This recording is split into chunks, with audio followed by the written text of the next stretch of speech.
예. 우리 예수님 믿고 따라가는 그 사람들의 큰 축복 중에 하나는 어디서 어떤 상황을 당하든지 간에 담대하다 하는 것입니다. 걱정과 근심거리가 많은 세상이죠. 염려가 많은 세상입니다. 그런데 어떻게 우리가 평안과 담대함을 가지고 살아갈 수 있을 것인가? 이 말씀을 오늘 성경 본문에서 살펴보려고 합니다.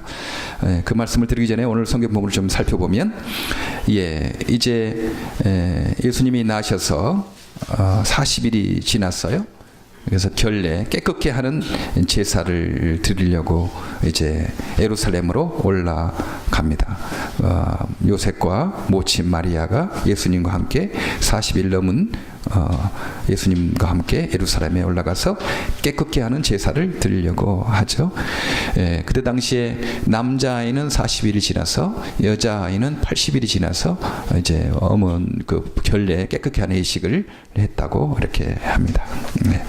모세 율법대로, 여기서 우리가 알 수 있는 것은 우리 예수님은 율법을 폐하러 온 것이 아니고 율법을 완성하러 왔다는 말씀을 하죠. 우리 예수님 모셨으니까 구약의 모든 율법은 다 폐했는가? 폐지지 않고 완성하러 이렇게 왔습니다. 사랑의 법으로 완성하러 왔죠. 그것을 이제 그 말씀을 이렇게 22절에 말씀을 합니다. 그리고 23절에는 처음 난 남자는 주의 거룩한 자라 이렇게 해서 주님께 드리는 그 예식이 있었습니다. 이 말씀은 출애굽기에서 10번째 재앙이 있지 않았습니까? 10가지 재앙이 있었는데 마지막 재앙이 그 장자를 치는 재앙이었거든요. 어린 양의 피가 문 앞에 발라져 있으면 죽음의 신이 그 집의 장자는 남겨놓고 그리고 그 다른 사람 죽게 되는 그런 것이었어요. 그래서 그때 당시부터 하나님 백성들은 우리가 하나님의 은혜로 우리 아들이 살았다. 이제 그래서 첫 번째 난 남자아이를 하나님께 드리는 그런 전통이 있었습니다. 그리고 이제 그게 돼서 나중에는 레위 지파 자체가 하나님께 드리는 전통이 됐었죠. 그 예를 따라서 이제 처음 난 남자아이를 주님께 드리는 그런 예식을 한 거예요. 출애굽기를 통해서 죽을 수도 있었던 것에 대한 살리심의 감사. 우리는 감사를 늘 기억하는 게 너무 중요합니다. 하나님의 은혜를 늘 기억하는 거. 과거에 이렇게 우리를 인도하셨던 하나님의 은혜를 늘 기억하면 감사가 있고요. 그리고 용기가 생기고 믿음이 이렇게 자라게 됩니다. 저도 미랄 선교단 지금 4년째 하고 있는데 얼마나 수많은 어려움이 있었겠어요. 정말 막힐 때도 있었고 안 될 때도 있었고 막 이러는데 그때마다 감사를 기억하는 거예요. 그때 이렇게 우리를 인도하셨지. 그때 이렇게 인도하셨지. 지금 제가 조금 평안하고 담대할 수 있는 이유가 그때 어려움에 비하면 이건 아무것도 아닙니다. 그러니까 하나님께서 어떻게 인도하신 것을 경험하니까 하나님이 또 이 일을 통해서 우리를 또 인도하시겠구나 생각을 하는 거죠. 그리고 그 날짜를 정해놓고 기억하는 것이 좋습니다. 어떤 일이든지 있으면요. 정말 감사한 일이 있다. 그러면 그것을 날을 기억해놓고 감사를 하는 게 잊어지지 않거든요. 하나님의 백성들은 늘 그 출애굽 마지막 날 그렇게 장자를 구해준 것에 대한 감사를 잊지 않고 언제든지 첫 아이가 태어나면 하나님께 드리는 그런 예식을 행했습니다. 저는 조금 격가지로 나가지 말이지만 출애굽기에서 왜 하나님께서 이스라엘 백성들을 그 이집트의 노예살이에서 그 자유롭게 가나안 땅으로 들어가게 하는 하나님 기뻐하신 일이고 정한 일이었지만 왜 한 번에 되지 않고 10번이나 이렇게 됐는가? 그런 생각을 한 적이 있었어요. 우리는 보통 하나님이 기뻐하시고 즐거운 일이면 좀 빨리 돼야지 이렇게 지체하고 늦나 그런 생각만 하잖아요. 그런데 생각해 보면요, 만약 한 번 재앙에서 끝났다 그러면 너무 간증거리가 없잖아요. 그런데 10번이나 이렇게 어려움을 통해서 하나님의 지혜와 능력이 드러났고 예. 하나님의 어떤 반응하는 백성들의 그 어떤 믿음이 드러나지 않았습니까? 그리고 마지막에 10번째 가서는 예수 그리스도의 피를 상징하는 문설주의 어린 양의 피 때문에 생명을 구하게 되는 그런 간증거리가 있었습니다. 그래요. 우리는 하나님 기뻐하시고 정말 즐거워하시는 일이지만 어떤 경우에는 10번까지 안 되는 경우가 있습니다.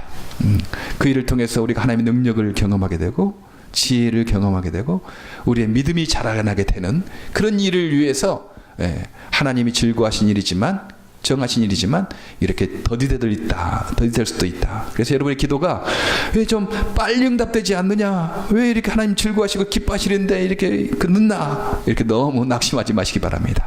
그 일을 통해서 하나님의 지혜와 능력을 경험하게 될 것이고 간증거리가 될 것이기 때문이죠. 네. 이제 늘 이렇게 아기를 죽게 드리는 그 의식을 통해서 하나님이 우리의 아들을 장자를 그 죽음의 신에서 건지셨구나. 그 기억하고 은혜를 잊지 않는 것을 보게 됩니다. 또 24절에는 그 율법대로 이제 비둘기 한 쌍이나 어린 방구 둘로 제사하려 함이라. 어린 방구라는 어떤 거냐면 어린 집비둘기, 산비둘기 둘이나 혹은 어린 집비둘기 둘로 제사를 하려고 했어요. 이 깨끗게 하는 의식은 원래 그 어린 양을 잡아드리게 됐습니다. 어린 양을 드리는 그런 거였죠. 그런데 어린 양이 비싸잖아요. 가난한 사람들은 어린 양을 잡을 돈이 없으니까 하나님께서는 그것을 배려해서 또한 그 비둘기 2마리 또는 어린 집비둘기 2마리 그 둘 중에 하나를 이렇게 해서 택하도록 했습니다. 예. 여기서 우리가 알 수 있는 것은 우리 요셉이나 마리아, 예수님은 가난하셨다. 부자들은 그 어린 양을 드릴 수 있는 형편이 됐지만 우리 예수님의 가정은 가난해서 그런 어린 양을 잡을 수 있는 형편이 안 됐고 그 비둘기를 2마리를 잡아들일 수 있는 그 형편밖에 안 됐다. 예. 주님은 가난의 삶을 경험하셨어요. 높으신 분이, 위대하신 분이 가난의 삶을 경험하셨습니다. 그래서 우리는 물질을 부인하거나 돈을 부인하는 거 아닙니다. 열심히 일하고 주의 은혜로 우리가 부자가 될 수 있고 높은 자로 올라갈 수 있죠. 그러나 우리는 늘 청지기 의식을 가져야 된다고 생각해요. 내게 높은 지위 그리고 많은 돈, 내가 내 것이 아니다. 이것을 주의 기뻐하신 일에 써야 된다. 그래서 전략해서 검은소하게 살아가는 것 너무 이렇게 중요합니다. 왜냐면요, 많은 지금 세상 사람들이요, 절대 빈곤, 아마 미국에서는 절대 빈곤이 없을 거예요. 기본적인 그 메디케이드, 뭐 이렇게 나오면, 기본적인 음식 나오지 않습니까? 상대적인 가난, 빈곤 때문에 많은 사람이 아파하죠. 예. 우리 예수 믿는 사람들이 높은 자리에 있다고 함부로 권세를 쓴다든가 자기가 돈이 많다고 함부로 사치한다든가 그러면 가난한 사람들이 얼마나 상처를 받겠어요. 예, 얼마나 상처를 받겠나. 그러니까 우리가 좀 검소하게 살 필요가 있습니다. 전략하고 검소하게 살 필요가 있어요. 그게 가난한 사람들의 위로가 되는 거죠. 이렇게 돈 많은 분이 그렇게 돈을 막 함부로 쓰지 않구나. 저분도 가난하게 사는구나. 예, 정말 전략에 사는구나. 지난번 우리 땡스기빙 때 오신 김진수 장로님 그 간증 들으셨잖아요. 예, 그분은 수천만 달러 있는 분이시죠. 하나님께서 복을 주셔서 큰 회사를 차리게 했으니까 500명 회사 1인 기업에서 500명 기업으로 번창하게 했으니까 그걸 정리했습니다. 그리고 이제 그레이스 파운데이션을 만들어서 선교 구제에 쓰고 있어요.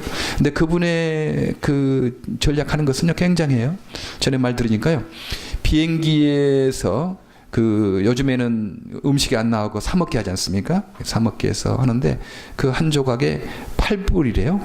그러니까 아니 그 내려가서 그 공항에 사 먹으면 5불인데 왜 8불 받나? 그래서 그분이 8불짜리 안 사 먹고 공항에 내려가지고 5불짜리 사 먹었대요. 돈이 수천만 불 있는 분이거든요. 그런데 그렇게 전략하는 거죠. 예, 내 것이 아니다. 하나님께서 주신 것이다. 검은수하게 사는 겁니다. 뭐 그렇게 가번쩍하게 살고 있잖아요. 예. 지금 우리 기독교의 가장 큰 문제가 무엇입니까? 예. 너무 사치하고 화려하게 뭐 그렇게 되는 거예요. 옛날에 천주교가 그랬거든요. 천주교가 뭐 중세 천주교 때 막 그 성당을 뭐 지어놓고 뭐 금으로 장식을 하고 그렇게 했어요. 그래서 종교 개혁이 일어난 겁니다. 예, 그건 아니다. 세상에서 그렇게 사치와 부귀를 누리는 거 그건 아니다. 그 성소피아 사원 그 들어가 보니까 터키 이스탄불에 있지 않습니까? 거기에 지금은 저쪽 이슬람 사원으로 변했는데요. 거기 유스티아누스 황제가 자기가 들어가는 문을 해놓고 그 다음에 또 서민들이 들어가는 문을 해놓고 문을 교회 입구에다가 2개 해놨더라고요. 야, 그리고 그 모든 그 성당 그 입구를 다 금으로 발라놨어요. 예, 예. 그게 예수님 정신하고 많이 멀어진 거죠. 멀어진 거죠. 성당을 금으로 막 이렇게 해놓고 그리고 세상의 왕들이 하는 거지. 그리고 자기가 왕이니까 황제니까 성당에 들어갈 때도 자기는 그 큰 문에 들어가고 또 옆에 또 문을 해가지고 또 서민들은 그쪽에 들어가게 하고 이건 세상의 왕들이나 뭐 황제 하는 거나 교회 성당하고 별 차이가 없는 거예요. 예. 하나님 안에서는 왕이나 가난한 사람이나 다 겸손하게 왕 대신 하나님이시니까 그렇게 겸손하게 나가야 될 텐데 문 하나만 만들면 될 텐데 왜 그래 문을 2개나 만들었나 이상하더라고요. 야, 여기에 기독교의 변질이 있었구나. 예수님이 정신하고 많이 멀어졌구나. 그런 생각을 하게 됐어요. 네. 그래서 1517년 마틴 루터 이런 분들이 종교개혁을 하게 되지 않았습니까? 근데 이상하게 또 우리 종교개혁 프로테스탄트들이 종교개혁을 했던 사람들이 이상하게 중세 천주교를 따라가고 있는 거예요. 예. 교회도 화려하게 사치하게 막 의리의리하게 뭐 그렇게 해놓는 것이 마치 성공인 것처럼 그렇게 따라가고 있고 이 땅에 가난한 사람들, 연약한 사람들 잘 안 돌보고 있거든요. 예. 근데 지금 카톨릭은 또 이제 변하게 됐어요. 요즘에 이제 프란체스코 교황이 프란체스코 그 선교사 그분은 굉장히 가난한 삶을 강조했잖아요. 여러 사람들 많이 도와주고 그 프란체스코 이름을 자기가 이제 받는 거예요. 그래서 지금 교황이 무슨 전용차 타고 다니지 않는다. 교황의 궁정에 살지 않고 아파트에서 살고 지금 그런 모습들을 지금 보여주고 있습니다. 오히려 카톨릭은 예수님 정신으로 지금 가려고 노력하고 있는 상황이에요. 예. 이제 우리는 우리의 그 종교개혁의 정신을 지켜서 예, 정말 검소하고 전략하는 예수님이 이렇게 어린 양으로 들 수 없는 형편에서 비둘기 2마리를 들 수 있는 가난한 삶을 체험하셨고 가난한 사람들의 마음을 위로하시고 도우셨거든요. 그러니까 우리 교회들이 우리 신자들이 좀 전략하고 검소해서 더욱이 땅에 가난한 사람들, 어려움 당한 사람들을 도와주는 일들로 힘쓰는 우리 되기를 바랍니다. 미라리 교회를 위해서 하는 이유 중에서도 그거 아니겠습니까? 예수님의 복음을 전파하고 이 땅에 가난하고 연약한 사람들을 돕는 일에 더 많이 하자라는 그런 것이었습니다. 예. 또 31절에는 만민 앞에 예비되었다라고 이렇게 말씀합니다. 네. 이는 만민 앞에 예비된 것이요 이방을 비추는 빛이요 주의 백성 이스라엘의 영광이니라 하니. 예. 우리 예수님은 단순히 이스라엘 사람들만을 위한 구주가 아니었어요. 예. 예수님은 이스라엘뿐만 아니고 온 만민 이방인을 비추는 빛이었다. 예. 그 시작부터 그랬거든요. 근데 지금도 아직도 내 민족만, 내 교회만 뭐 그렇게 좁아진 경우가 좀 많이 있지 않습니까? 예, 그건 아니에요. 우리는 처음부터 예수님은 단순히 이스라엘 민족만을 위한 그 민족주의자가 아니었습니다. 온 이방은 세상을 위한 그런 삶을 살았어요. 우리도 좀 넓은 마음을 가져야 되는 거죠. 예, 온 세상에 내 민족뿐만 아니고요. 다른 민족의 장애인들도 생각해야 되는 겁니다. 네. 세계 장애인 선교봉사를 생각해야 되는 거죠. 내 교회뿐만 아니고 다른 교회들, 다른 민족 교회들도 생각하는 품는 그런 넉넉한 마음, 넓은 마음이 있어야 된다 하는 것입니다. 예수님은 날 때부터 이방의 빛이라고. 그건 혁명적인 이야기였거든요. 그때 유대교들은 우리 민족만 하나님, 우리 민족만 이렇게 선택된 민족이다. 이방을 무시하고 자기들 민족끼리만 이렇게 단합하는 그런 일이 있었는데 지금도 그런 거죠.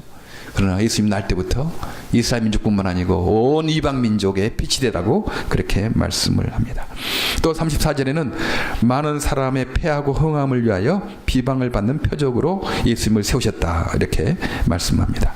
시몬이 저에게 축복하고 그 모친 마리아에게 일러 가로되 보라 이 아이는 이스라엘 중 많은 사람의 패하고 흥함을 위하여 비방을 받는 표적이 되기 위하여 세움을 입었다라고 말씀합니다. 예, 예수님을 믿고 따르는 사람에는 구원과 탐대함을 주시고 은혜를 주시고 거절하는 사람에게는 심판과 넘어지는 돌이 되게 하십니다. 예. 예수님은 그런 분이에요. 중간이 아닙니다. 예수님을 따르는 사람에게는 구원과 탐대함을 주시고 예. 예수님을 거절하는 사람은 심판과 거치는 돌이 되는 거죠. 예. 예수님이 전해지는 건 그런 것 같아요. 분명하게 드러납니다. 예. 우리가 주님 따라가는 삶에 있어서 항상 사람들의 박수 소리만을 기대해서는 안 됩니다. 예. 그럴 때도 있지만 욕을 먹고 비난당하고 모욕당할 때가 있습니다. 예. 그걸 기억해야 되는 거죠. 지금 미국의 상황도 그런 거 아니겠어요? 우리가 지금 메리 크리스마스를 말을 못 합니다. 예. 예수님 탄생하실 메리 크리스마스 이 세상에 많은 나라에서 메리 크리스마스 하거든요. 저 한국에서도 크리스마스 때 메리 크리스마스 하지 뭐 해피 할러데이라는 말을 미국 가서 들었어요. 그렇잖아요. 지금 여기에 정치적으로 해서 메리 크리스마스라는 말을 못하게 해요. 예수님 나신 날인데도 예수님 탄생을 즐거워합니다 이 말을 못하게 하고 해피 할러데이 그 말을 이렇게 씁니다. 그게 중립적이라는 거죠. 예. 예수님 정신에 의해서 세워진 나라, 예수님 더 잘 섬기기 위해서 신앙의 선조들이 목숨을 걸고 나온 나라가 이제는 예수님 탄생하신 날도 예수님 탄생을 기뻐합니다 메리 크리스마스 못하고 해피 할러데이로 그렇게 쓰고 있습니다. 억압이 있는 거죠. 박해가 있는 거죠. 보이지 않는 박해가 있는 것입니다. 예, 사람들이 관계에서 뭐 다 좋아요. 근데 예수 말하면 예수의 죽으신과 부활을 말하면 사람들이 뭐 그런 말하지 말라고. 예. 그런 말하면 안 된다고. 직장에서도 예수 전도 잘 못하게 돼요. 예. 예수 말하면 이건 그 법으로 걸리게 되는 겁니다. 지금 우리가 자유로운 시대에 살고 있는 것 같지만요. 지금 사탄의 세력들은 예수의 죽으심과 부활을 말 못하게 하는 거예요. 이렇게 해피하려도 메리 크리스마스 못하게 되고 직장에서도 예수님 전하지 못하게 돼요. 그럼 누구에게 전하란 말이에요? 직장에서 친구들에게 전해야지. 그런 시대에 우리가 살고 있습니다. 예수님은 바로 그런 거치는 돌이 되고 심판의 주가 됐습니다. 따르는 사람, 믿고 따르는 사람은 구원과 담대함을 주시고 거절하는 사람은 심판과 넘어지는 돌이 되게 했습니다. 네. 예수님 스스로도 그때 당시에 많은 비방과 따돌림을 당하고 공격당하고 비난을 당하지 않았습니까? 네. 그분은 비방의 표적이 되기 위하여 세월 입었다. 네. 예수님의 죽으심과 부활 낮 이후로 주님이 영광을 받았지만 이 땅에 살아 계시는 동안에는요 비방과 표적, 비방의 표적이 되기 위하여 세우심을 입었다. 욕을 먹기 위하여, 공격당하기 위하여, 따돌림을 당하기 위하여 그렇게 세움을 입었다. 우리는 이런 역할을 하기 싫어합니다. 예수 믿을 때 예수님도 영광 받고 나도 좀 영광 받는 이런 구도는 다 좋아해요. 그러나 예수님 영광 받지만 내가 비난받고 내가 모욕받고 내가 어려움 당하는 다 싫어합니다. 그런데 예수님의 역할은 이 땅에 계실 때는 세우심을 왜 입었나? 왜 이 땅에 오셨나? 그럼 비방의 표적이 되기 위하여 세우심을 입었다고 그렇게 말씀합니다. 하나님을 위해서 비방의 표적이 됐는데요. 우리 하나님께서는 예수 그리스도를 부활시키시고 영광의 주로 만왕의 왕으로 삼으셨죠. 예. 그러니까 우리가 너무 주님 따라가는데 내가 뭐 주님도 영광 받고 나도 영광 받는 이런 구도만을 생각하지 마시기 바랍니다. 예. 그런 세상 사람 다 따라가는 그렇게 생각을 하고 있어요. 예수 믿어서 손해보고 예수 믿어 모욕당하고 비난당하면 다 물러가고 다 낙심하고 다 겁내고 그런 경우가 너무 많습니다. 예. 예수님 비방을 당하는 표적으로 하나님이 세웠지만 예수님은 그 십자가를 기꺼이 감당하셨기 때문에 영광으로 부활로 주님께서 갚아주지 않았습니까? 예, 우리 어려움이 있더라도 주저하지 말고 비방을 감수하고 터프한 사랑, 그냥 젠틀한 사랑이 아니고 터프한 사랑 가지고 살아가는 저염 되기를 바랍니다. 예, 우리가 처음째 어떻게 하면 이 염려 많고 세상 많은 세상에서 우리가 담대하게 살아갈 수 있겠는가에 대한 질문을 했습니다. 예. 첫째는 보이지 않는 하나님의 세계가 있음을 우리가 믿어야 된다 하는 것입니다. 오늘 그 26절에 이렇게 말합니다. 예루살렘에 시몬이라는 사람이 있으니 이 사람이 의롭고 경건하여 이스라엘의 유로를 기다리는 자라. 성령이 그 위에 계시더라. 예. 성령이 그 위에 계셨다. 네. 성령의 세계, 성령 하나님의 세계, 하나님의 세계, 기적의 세계가 있다라는 것입니다. 그것을 믿을 때 우리가 담대하게 시작하죠. 염려와 근심이 있지만, 인간으로 해결할 수 없는 문제가 있지만, 기적의 하나님, 능력의 하나님, 성령 하나님께서 나를 도우시면 가능하다라는 그 담대함이 생기게 되는 것입니다. 예. 보이지 않는 하나님의 세계, 기적과 능력의 세계, 이 세계를 우리가 믿을 때 우리의 탐력이 생기는 것입니다. 예. 제가 어떤 신학자, 목사도 되고 신학자도 되고 미국의 유명한 신학교에서 공부하신 그 박사님을 만났어요. 근데 그분이 그 성경 공부하는 걸 내가 들어갔는데 그분들은 과연 어떻게 이야기하시는가 그랬더니요, 성령 하나님에 대해서 우리 인격적 성경에 말한 대로 믿지 않고 무슨 동양의 기 있지 않습니까? 하늘에서 말하는 기, 에너지 정도로 생각을 하고 있는 거예요. 하나님의 세계, 능력의 세계, 성령님의 세계를 안 믿는 거예요. 단순히 인간의 기 정도, 에너지 정도를 생각하고 있는 것입니다.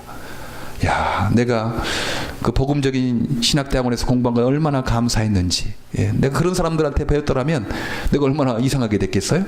부활도 안 믿고, 예, 성령님도 안 믿고, 천국도 안 믿는 사람이 신학자가 되었고 목사가 되었어요. 예, 그런 시대에 우리가 지금 살고 있습니다.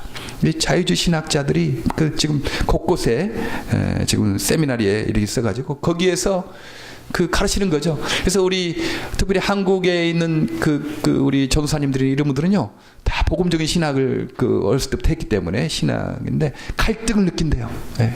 학교에서는 그냥 뭐 성령도 안 믿고 기라고 그러고 뭐 천국도 안 믿고 기적도 안 믿고 다 그건 빼고 그냥 인간의 이성으로만 생각할 수 있는 것만 가르치니 갈등이 생기는 거예요. 그래서 힘들다는 그런 말씀을 많이 들었습니다. 뉴저지에 있는 유명한 신학대학원들은 지금 그런 경우에 많이 있어요. 예. 여러분 뭐 하버드 뭐 신학교, 예일 신학대학원 너무 그 이름에 기죽지 마시기 바랍니다. 대부분 그런 데 보면요, 성령님을 부인하는 거예요. 저 천국의 세계를 부인하는 겁니다. 예. 단순히 기 정도로 생각을 하고 있는 거죠. 예. 우리 교회를 약화시키는 것이 바로 그런 거 아니겠어요? 예. 자유주의 신학, 인간의 이성을 하나님 말씀보다 더 두는 것, 하나님 말씀 안 믿는 거예요. 자기 인간의 이성으로 이해되는 것만 믿는 거예요. 그 믿는 게 아니죠. 그거 아는 거지 뭐 믿는 것이겠습니까? 네. 그리고 돈을 섬기는 마몬주의가 우리 교회들을 약화시키는 것입니다. 예. 우리가 복음주의 신학을 공부한 거 얼마나 감사하고, 우리 복음주의 성경 말씀대로 믿는 이 교회에서 생활하는 것은 큰 복이라고 생각하시길 바랍니다. 저는 몰랐어요. 그런데 그런 자유주의 신학들이 세계에 많이 있구나. 소위 유명하다는 그 신학교들 다 자유주의로 빠지고, 독일 신학교도 그렇고 미국의 신학교들도 그렇고, 그래서 이제 이 교회가 약화되는, 믿음이 떨어지는 그런 계기가 되지 않았나 그런 생각을 합니다. 우리는 성령 하나님, 삼일체 되신 분, 인격과 지식과 감정과 의지를 가지신 분, 구체적으로 우리를 인도하시는 분, 성령 하나님을 믿습니다. 왜냐하면 성경에서 그렇게 말씀하시기 때문에. 시몬에게 성령님께서 말씀하셨다 하는 거죠. 사람이 이해할 수 있는 것만 믿으면 그것은 믿음이 아닙니다. 기적을 안 믿는 건 그건 믿는 것이지, 자리 머리를 믿는 것이지 하나님을 믿는 것이 아닙니다. 우리가 염려 많은 세상에서 어떻게 담대하게 살아갈 수 있겠는가? 성령 하나님의 세계가 계시다. 내가 보이지 않는 세계가 있다. 기적의 하나님이 계시다. 이것을 우리가 믿을 때 우리 마음속에 탐욕이 생깁니다. 인간 힘으로 풀 수 없는 문제가 내 앞에 있지만, 내 도저히 해결할 수 없는 문제가 있지만, 기적의 하나님이 개입하시면 가능하다. 이것 때문에 우리의 마음이 안심이 되는 거 아니겠습니까? 내 아들, 딸이 장애가 있어서 세상적으로 생각할 때 직업도 못 갖고 자립할 수도 없고 어떡하냐 걱정이 되는 거죠. 내가 책임지려고 하니까. 그러나 하나님께 맡기시길 바랍니다. 하나님이 비록 이 땅에서 뭐 직업도 못 갖고 뭐 돈벌이도 못 하고 뭐 그렇게 살 것 같지만 그 아이들도 얼마든지 하나님의 놀라운 하나님의 나라의 일꾼으로 사용하실 것입니다. 우리는 그 사실들을 지금 많이 보고 있지 않습니까? 두 번째는 어떻게 하면 담대한 시간을 갈 수 있겠는가? 두 번째는 오늘 성령님의 지시를 받았다는 거죠. 이렇게 말씀합니다. 성령님의 지시를 이렇게 받아서 제가 26절에 한번 같이 읽어볼까요? 26절 시작. 저가 주의 그리스도를 보기 전에 죽지 아니랴 하는 성령의 지시를 받았더니 시몬아 너가 메시아를 보기 전에는 절코 죽지 않을 것이다 라고 그렇게 성령의 지시를 받았어요. 그러니까 담대한 거죠. 아마 이 시몬이 막 홍수가 나고 태풍이 불고 막 그러지 않았겠어요? 이스라엘 지형에 가니까 와디라고 사막이 있는데요. 갑자기 비가 쏟아지면 그 계곡이 막 물이 차서 막 쏟아져 가는 거예요. 그런 와디 사막을 걷다가도 시몬은 그렇게 생각하지 않았겠어요? 비가 오고 막 계곡이 물이 차고 막 떠내려 가려 해도 내가 이런 일이 있어도 우리 메시아를 보기 전에는 죽지 않겠다고 우리 성령이 말씀하였으니 나는 죽지 않을 것이다. 내가 이 사막을 걷고 이 폭풍과 치고 계곡이 물이 차서 떠내려 가도 나는 죽지 않을 것이다. 그런 담대함이 있지 않았겠어요? 겁내지 않고 가는 거죠. 저도 기도하고 있는 것 중에 세 가지겠어요. 비행기 탈 때 좀 무섭거든요. 그러니까 하나님 저 비행기에서 떨어져서 죽지 않도록, 그 다음에 또 배에서 물에 빠져 죽지 않도록, 또 기차 타고 가다가 자동차 사고 나서 갑자기 죽지 않도록, 좀 병들어서 죽도록, 아브라함이 기운이 다하여 죽더라 그런 말씀 있잖아요. 내가 좀 죽을 때 그래도 유언도 하고 이렇게 하나님 은혜 가운데 잘 살았다, 고맙다, 당신들도 믿음을 지키고 주님 따라가서 그렇게 살면 행복한 삶이 된다, 좀 이런 격려도 하고 그런 것을 듣고 싶어요. 그래서 비행기 탈 때마다 기도하는 것, 하나님 비행기 떨어 죽지 않고, 그 다음에 기차 자동차 사고로 갑자기 죽지 않고 물에 빠져 죽지 않도록 죽음을 잘 하도록 그 기도를 합니다. 여러분 해보세요. 그럼 그냥 굉장히 담대해져요. 기도 좀 비행기 탈 때 막 뜰 때 내릴 때 위험하거든요. 근데 그 기도하면 마음이 평안해지고 하나님께서 내 기도 들어주시겠다 그런 생각을 하게 됩니다. 시몬아, 너가 메시아를 볼 때까지는, 주의 그리스도를 볼 때까지는 죽지 않을 것이다. 사막에 폭풍 몰아쳐도 나는 성령님께서 그렇게 약속했으니 나는 죽지 않을 것이다. 그런 게 있지 않았겠어요? 또 어떤 경우는 배가 탈 때 풍랑이 일어서 뒤집어질 때 같은 그런 상황이 시몬이 있지 않았겠습니까? 여행하니까 풍랑이 일어서 배가 뒤집어지는 상황이 있다 하더라도 이 성령님의 약속이 있었거든요. 시몬아, 너가 주의 그리스도를 보기 전까지 죽지 않을 것이다. 막 사람들은 막 풍랑이 일고 배가 뒤집혀지려면 죽겠다고 막 아우성치고 겁을 내지만 시몬은 담대하지 않았겠어요? 성령님께서 그 약속했으니까 죽지 않는다 결코. 그런 담대함이 있었습니다. 또 시몬이 나이가 늘었기 때문에 또 중간중간에 병들지 않았겠습니까? 아파서 막 힘들지 않았겠어요? 사람들은 시몬이 이제 당신 늙었어, 이제 죽을 거야, 막 그렇게 겁을 주지 않았겠습니까? 그래서 시몬은 담대했어요. 왜냐하면 내가 주의 그리스도를, 메시아를 보기 전까지는 죽지 않을 것이다고 성령님의 지시가 있었으니 나는 죽지 않을 것이다. 사람들이 겁을 주고 걱정하고 그 병들고 있었어도 나는 결코 주의 그리스도를 보기 전에는 죽지 않을 것이다 라는 그런 확신이 있었기 때문에 담대하게 살 수가 있었습니다. 아침에 좀 이야기한 것처럼 금요일 날 그런 노티스를 받고, 사실 그것 때문에 우리가 미리미리 좀 생각을 했던 거거든요. 왜냐하면 이렇게 사람이 많아지면 분명히 타운에서 노티스 올 것이다. 그래서 변호사를 고용해서 우리가 일단 제출을 해놓으면, 뭐 영주권도 뭐 제출을 해놓으면 뭐 결과가 나오기 전까지는 시간이 좀 있지 않습니까?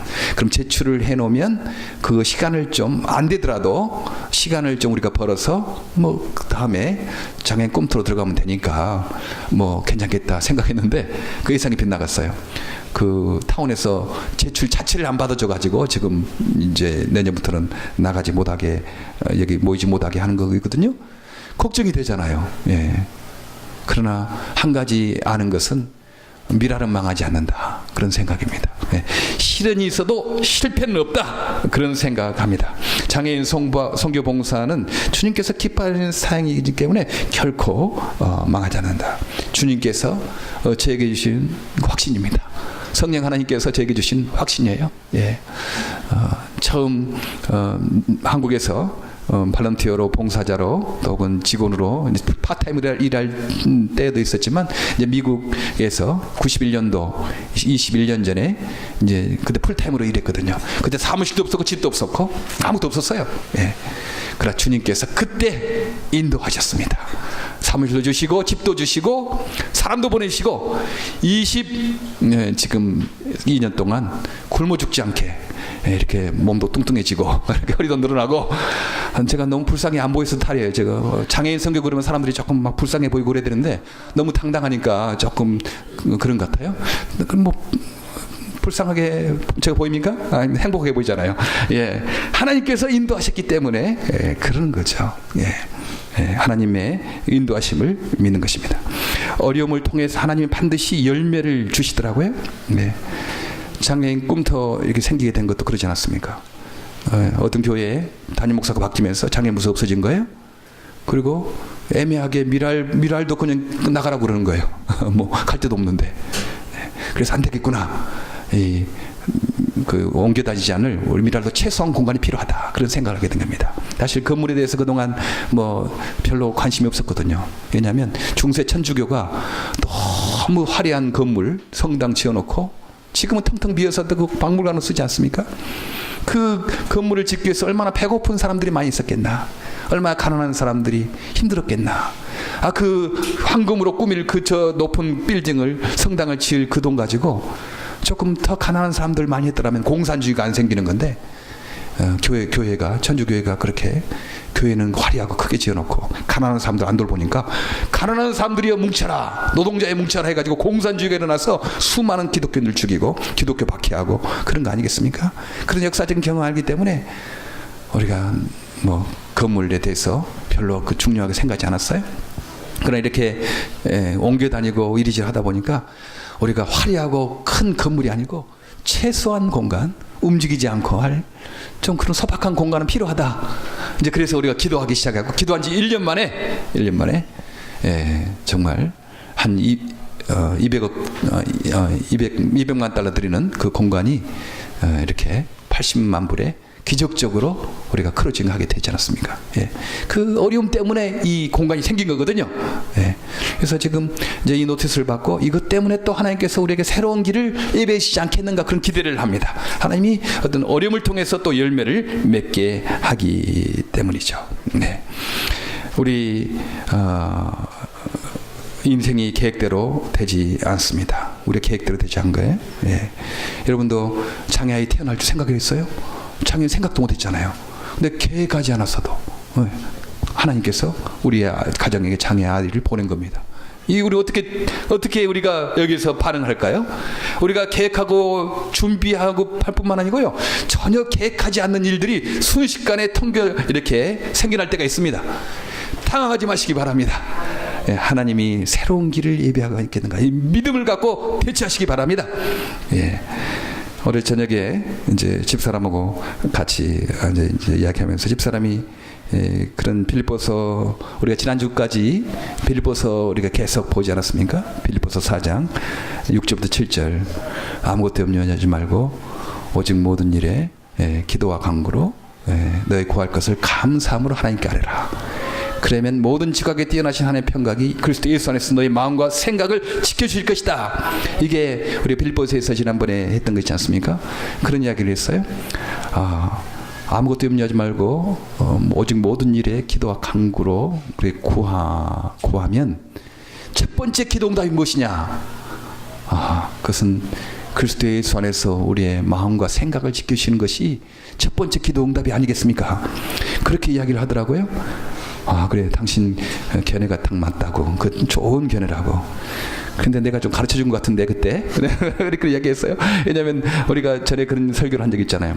하나님은 기도할 때 그 상황을 바꿔주시든지 그 상황을 바라보는 나의 생각을 바꾸시는 두 가지 문제로 반드시 해결해 주신다고 하지 않았습니까? 예, 그렇죠.